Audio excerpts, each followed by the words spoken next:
Today we are going to discuss on a topic, technological advancements for utilization of low-grade minerals. When Mr. Rajan telephoned to me a few days back and requested me, sir, I need a keynote on a topic which is very relevant of today. So I thought phosphate, as Dr. Sarvottam has told, I will give or a zircon or any other. Then he told me, sir, I'll leave it to you. Then I asked who are the other speakers. He said there is two speakers in iron ore. Then I thought it is better fitting to iron ore. I also take a subject which is really relevant of today. Then, as you all know, I have chosen this, a technology that has been developed, a novel technology because it has been already commercialized and it has a potential to be commercialized. I hope the slides are clear.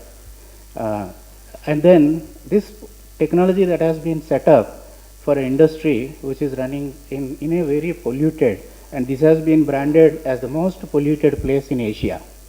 As you all know, Sukinda Valley is the host of all the chromite ores in the country.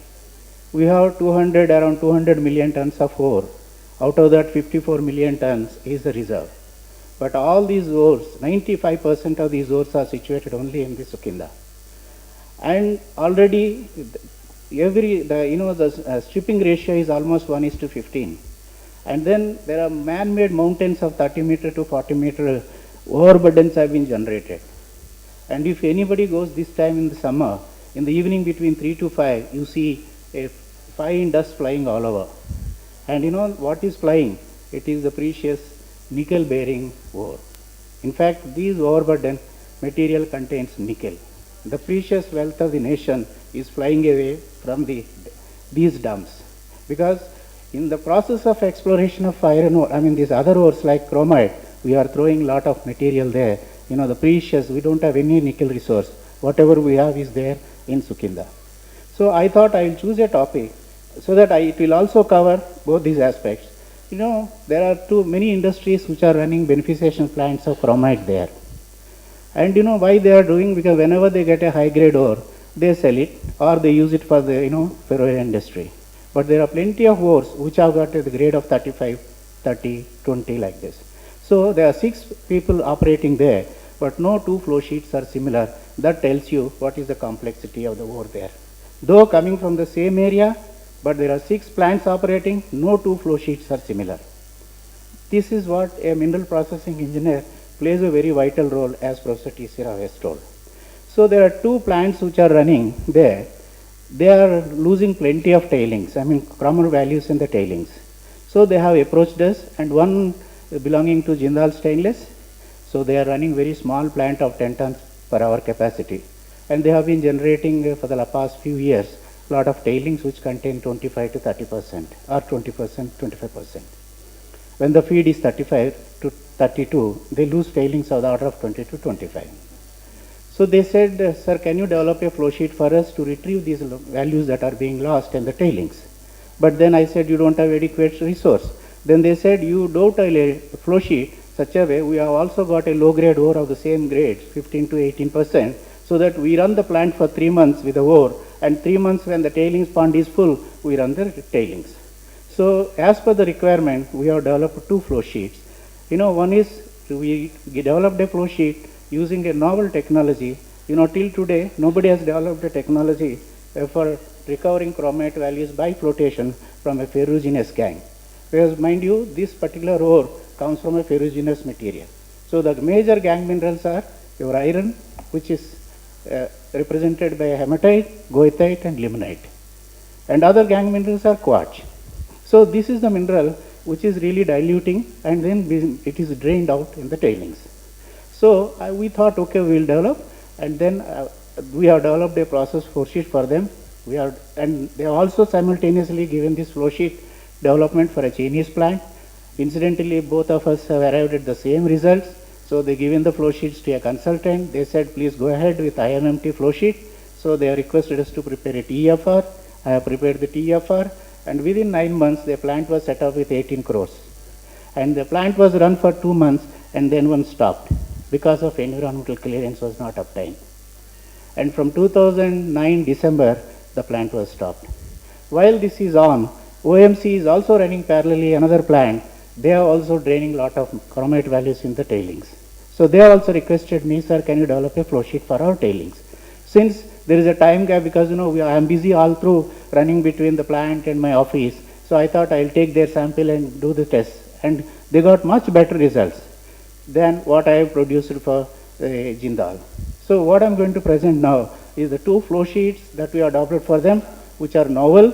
This, why I say it is novel, as I told you, it is a ferruginous gangue. And in the world, the only plant, if at all, it is running as per the literature in Turkey, where the deposit is a podiform deposit. But they use column and other things on a podiform.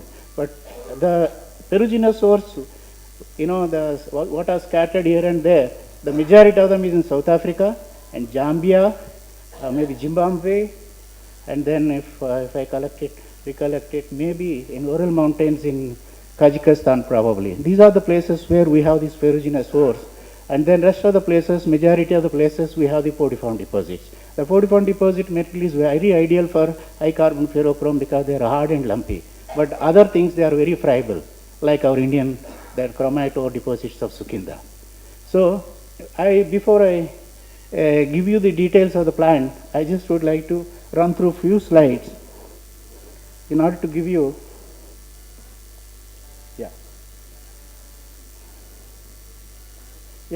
what for is the chromite, why this chromite has become so prominent. And you all know, when the requirement for iron ore steel industry, the chromium is very, very essential because ferroalloy are very essential, which are used for special grade steels. Now, if you see, low chromium steel needs about less than 5% of chromite. There are medium chromium steels, 3 to 12% chromium. So like this, because of the variation in the chromium, varieties of steels are made with ferrochromium. And 90% of the chromite that has been mined in the world has been used only for metallurgical industry, that is for ferroalloy industry. Now, even whatever is the ferroalloy that has been made, 80% of that has been used by stainless steel production. So, in India, this stainless steel is basically majority of them is used our utensils and other purposes. Majority is being used. Now, you see, just to give you an idea, global stainless steel production of 2012, if you take the figure, 35.5 million tons has been produced, and the requirement is 9.2 millions. And a chrome ore requirement is 25 million tons. So, roughly 2.5 tons of chromium is required for 1 ton of ferrochrome, and then for every ton of steel, that stainless steel variety, roughly 0.25 tons is required. So this is the amount of chromium that is needed. And India, when it is projected in the steel, that by 2020, 180 millions of stainless steel, steel that has to be produced, imagine what is the amount of chromium that we require. What is the amount of ferrochrome that is needed. So for 500 million tons of iron ore has to be generated by 2020. Simultaneously, proportionately, we need to produce chromite as well. But then, where is the resource? We don't have the resources because wherever the resources are there, already 50 meters to 60 meters depth, the mining has already gone.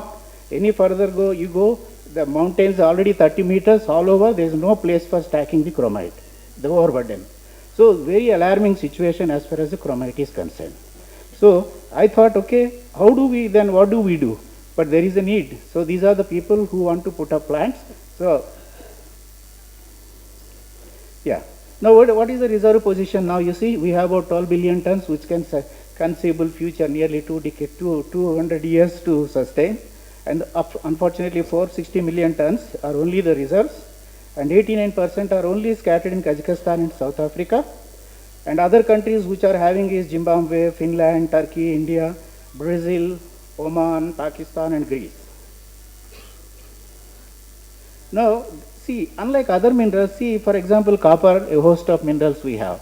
Zinc, we have minerals, there are half a dozen minerals. For 3 minerals, we can make zinc out of that.